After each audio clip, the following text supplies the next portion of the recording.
Hello, is it possible that you could introduce yourselves, please, for your band? Hello, I am Tom. Hi, I'm Oceanne. And we're Zombie Killers. I play guitar. And I sing and play the flute. And our bass player and our drummer are not here. They're at school today, so they can't come. The first question, why do you choose the name of Zombie Killers and the backstory of it? First, we were called Trevor and the Zombie Killers, just for a bit of a joke. And people would say to us, he's Trevor, like. And a couple of times I got called Trevor. And the bass player was also got called Trevor by people. Oi, Trevor, what time are you playing? And all that sort of stuff. And it just got a bit confusing. And it wasn't as funny as we thought it would be. And then when Oceanne joined the band, they asked me if I was called Trevor. It just didn't make sense. Because you can't be Trevor, can you? Not really. Really? Not really. I could. So we kind of threw some girl names in there. And none of it worked, none of it made any sense. Oceanne and the Zombie Killers, it just sounds like a long name. So we just called it Zombie Killers. You can call it the Zombie Killers if you want, or don't call it the Zombie Killers, like the Pixies and the Breeders. They're also bands with a the that don't have a the.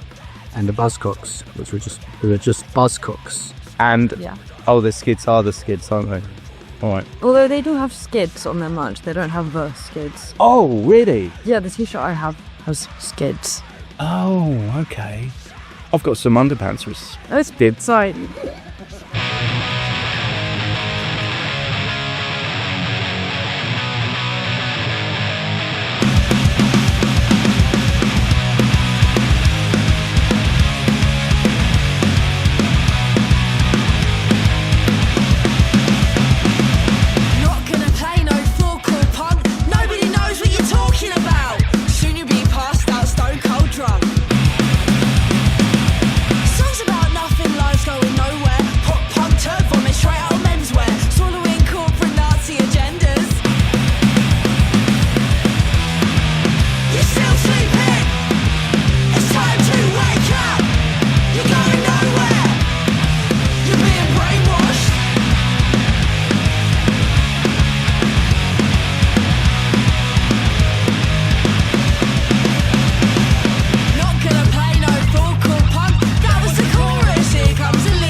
When is your favourite time of the day to create your music?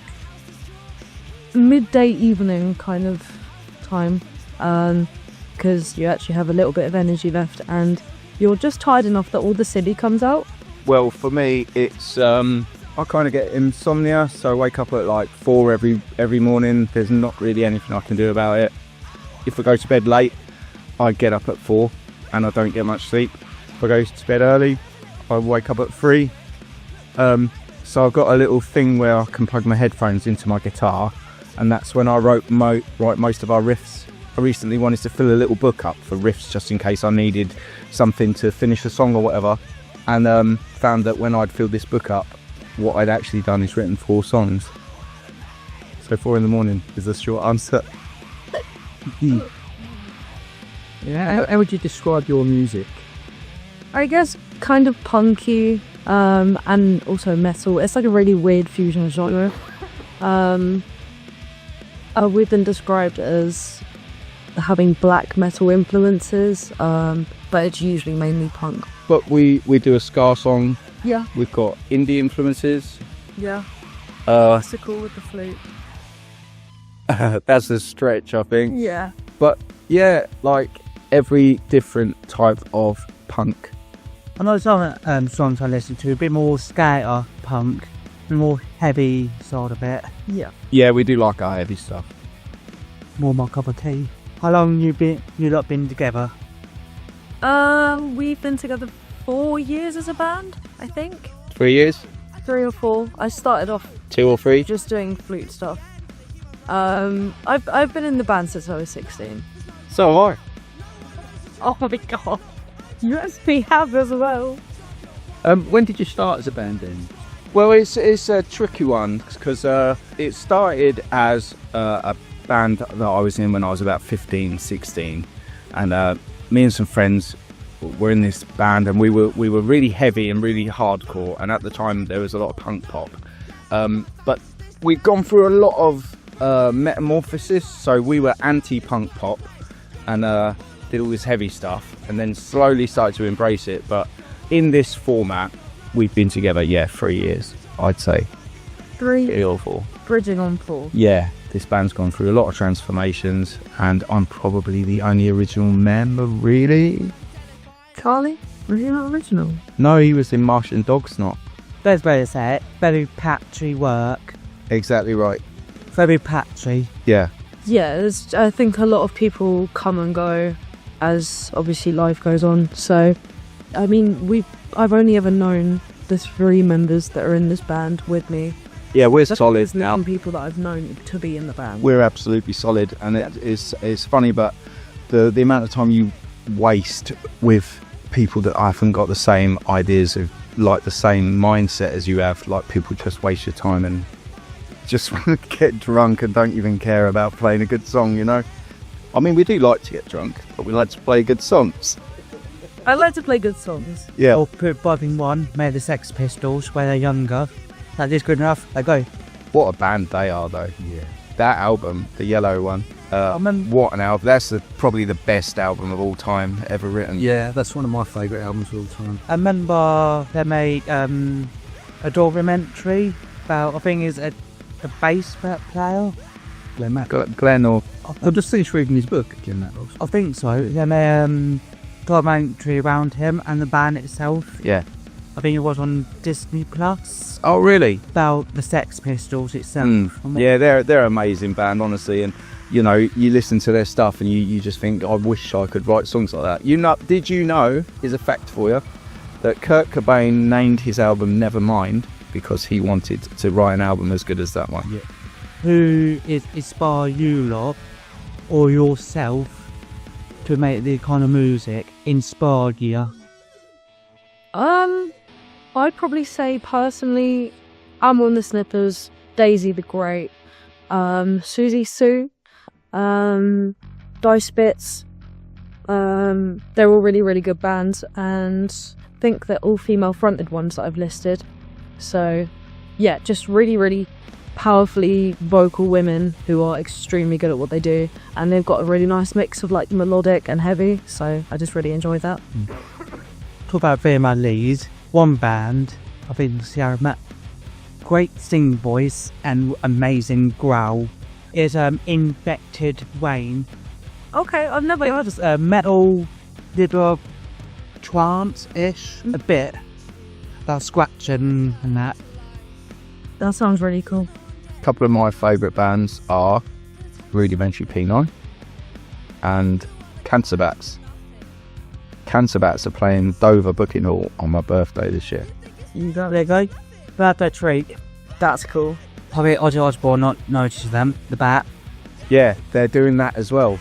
They're doing Bat Sabbath, and then their own. Have you seen it? Do you know what I'm talking about? If I hear it, Yeah. I know it. That's my problem. So Cancer Bats are doing a tribute Black Sabbath performance, Oh my god, that's and they've called it Bat Sabbath. And how often will you rehearse and play live? we try and rehearse at least once a week when we can. That sometimes doesn't happen because of people having other commitments occasionally, but we'll try and gig at least twice a month. But if that's not possible, or we decide that we need to just take a break and like focus on songwriting, maybe like this time, I think we had a gig in December and we've left it up until the 21st of February, so Saturdays have a gig. So we've done like 2 months of just pure songwriting. So the gig at the Speedway was the last gig you played Yes. there. Yeah. That was a phenomenal gig, I thought. I really enjoyed it. I mean, all three bands were great. And Absolutely. brilliant venue as well. Yeah, it's cool in there. We played our Christmas song, didn't we? You did? Mark, who runs it, is always incredibly welcoming to us as well. He's like, he's a very good venue organizer. So, and event organizer. What is your story behind one of your songs? There's a few interesting ones. What the most catch your own eye? What springs to mind, Oceanne? I would probably say Lord of the Lies. It's a very, very, like, it's about everything that's happening in the world at the minute. So it's about the riots that happened when they were like breaking into Greg's and shooting sausage rolls and fake faces. And yeah, I know that one. And that is very English. Yeah. The only British range gin and sausage roll. Lord of the Lies was a fun one to write, wasn't it? Yeah, it's basically a big hello government, what are you doing? Yeah, and most of the people's political viewpoint allowing themselves to be brainwashed and going out in the street and protesting things that they know nothing about, and then breaking Greg's front window and stealing all the sausage rolls. So it's a bit deeper than just Greg's sausage roll. Yeah, but what does that say about a person? If they're protesting something and then they go and do that to Greg's, what is their problem with sausage rolls? Well, they've lost sight of the political viewpoint. Yeah. This is Lord of the Lies.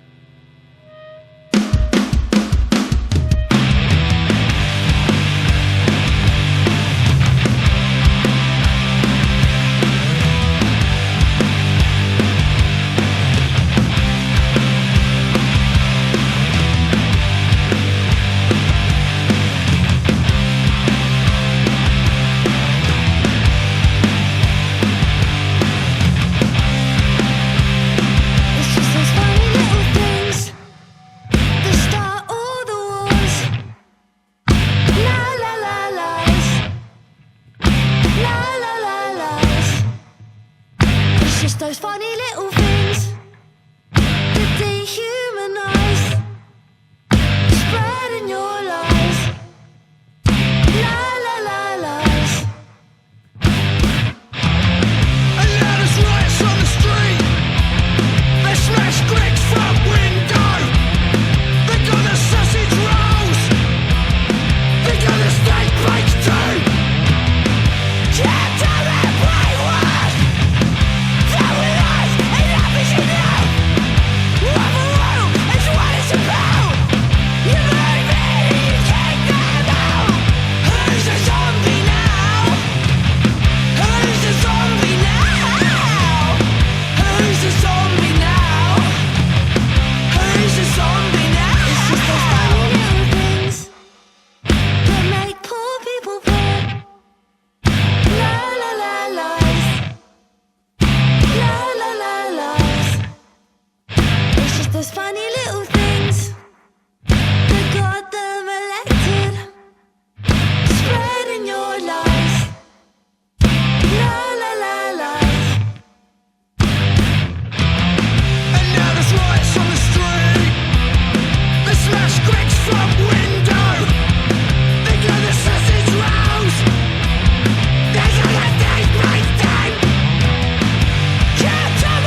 think of System of a Down.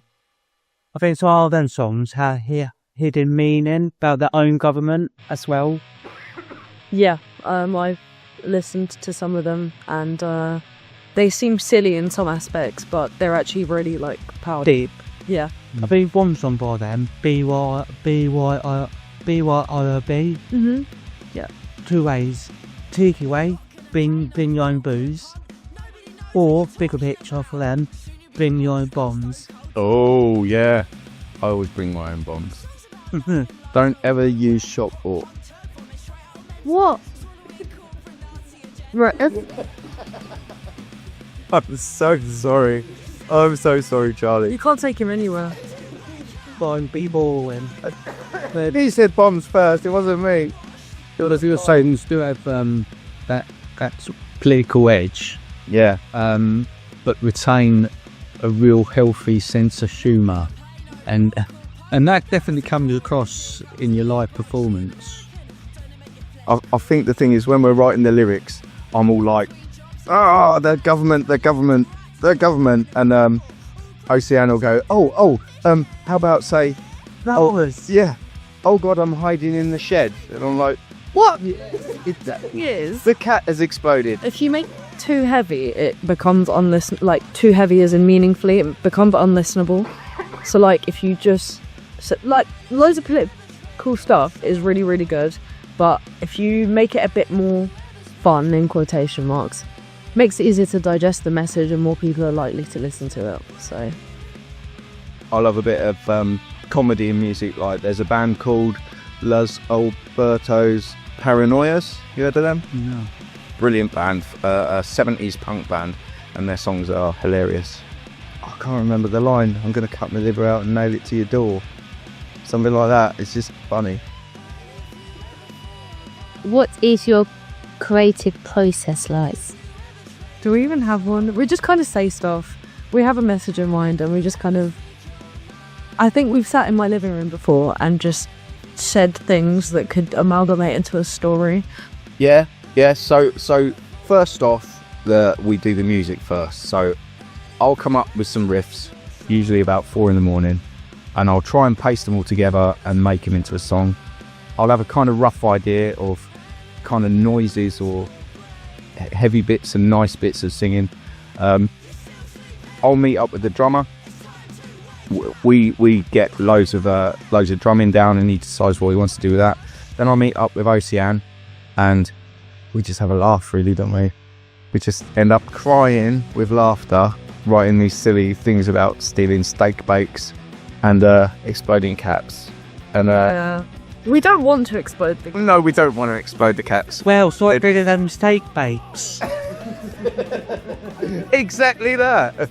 Yeah, and we just have a laugh with it, and we write it all down, and then we get together as a band. The bass player does his part of the process, and then we've got the song, and then we'll play it a good few times, do some rough recordings, and then hit the studio.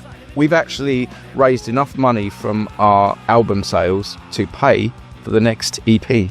Oh, that's brilliant. Yeah. And also a little shout out to Magpie Studios, because that's where we record our songs. Yeah. And Charlie's always really good. He is really good. He's very, very good at mixing our songs. Which famous musician do you admire? This is going to sound so weird, but Billie Eilish, she's very politically driven in certain aspects. If you actually, it's not just her music, it's not her music that's politically driven, it's her. Herself. Yeah, as a person. And also, I just think her singing voice is really good, but that doesn't even relate to anything to do with our music, but still. I admire Jello Biafra from the Dead Kennedys. A very solid and politically sound human being. How do you pick the name of the album and the design itself? He did the design. I didn't touch the album design. He picked the photo and then did the graphic design over the top, which is really cool. The name of the album, we just went, well, we need something punchy, and all of the song names from the EP were, I just keep saying album. All of the... I wanted to name it after the Rude one. Yeah, but I didn't. but I was outvoted. So we called it Nuked. We were going to call it Lord of the Lies, but We were going to call it Eat and Die. well, he didn't swear, so no. Really say, look at like this one. Look, oh, they've got an album. Sorry, and say, get nuked. Yeah. This is the main track for REP. This is Nuked. 1, 2, 3, 4.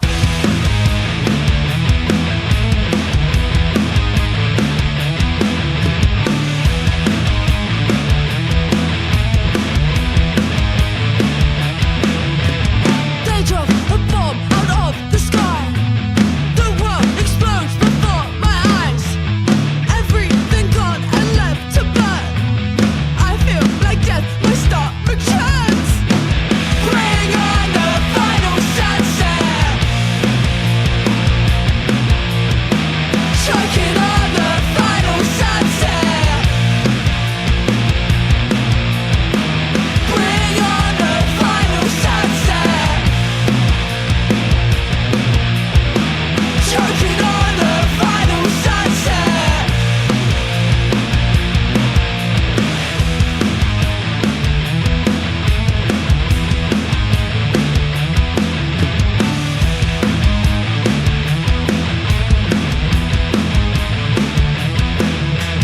Trevor is dead, he's on the floor. The cat combusts, it is no more. Oh God, I'm hiding in my shed. My eyes explode inside my head. The city quakes and turns to dust. The burning dead and carnage rust. The sky's on fire, black and red. Your skin is melting off your head. Bring on the final sunset. Choking on the final sunset. Bring on the final sunset. Choking on the final sunset.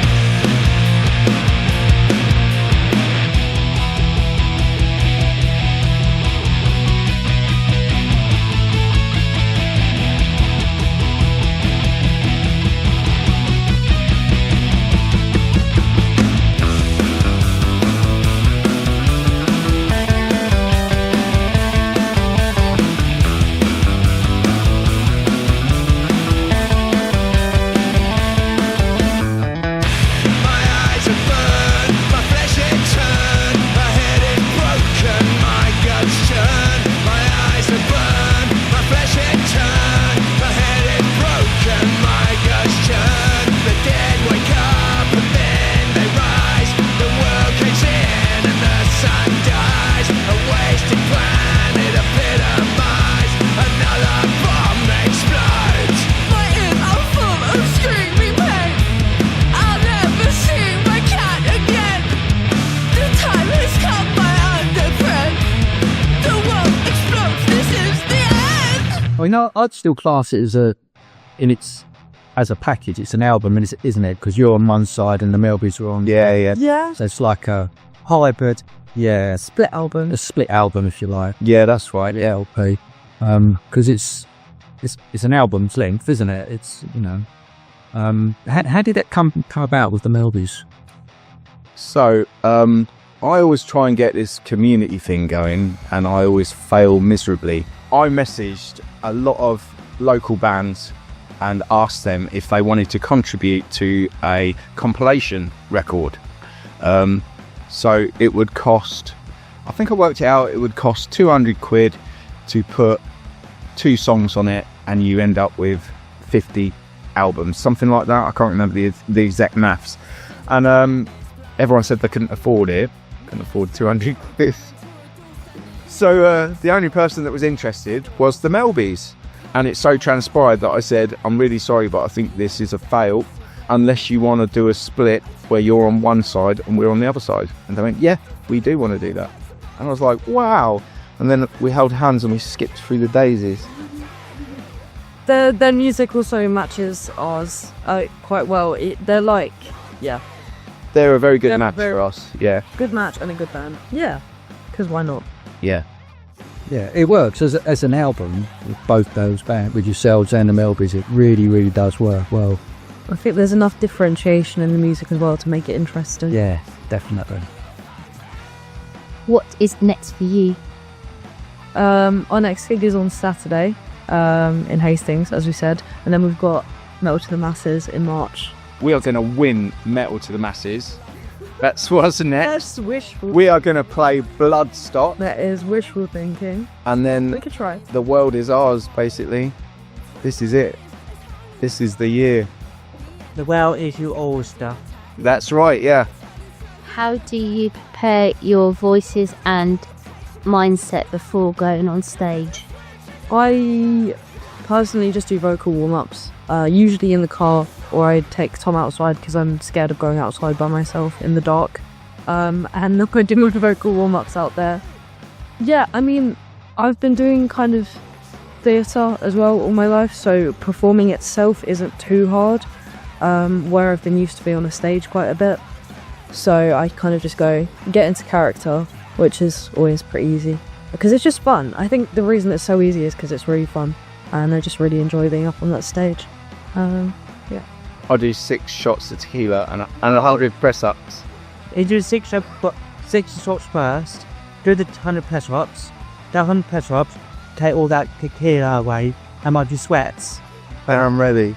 Well, with your vocal style, it goes from 1 minute being almost screaming like, to the next minute being really, really tuneful, melodic, and there's a real sort of I really like that sort of like the difference in, and that could happen sort of like within one song. Yeah, I think it's because we like variety. Yeah. I pretty much stole Tom's way of screaming because I actually didn't scream until I joined the band, and then I taught myself how to, and then we thought we don't want it to be too much screaming, although you can never really have too much of that. So yeah, What? this is Necro Disco.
to watch you do that. What was that? I was trying not to make any noises that needed to be edited out, but now Scott is all bits.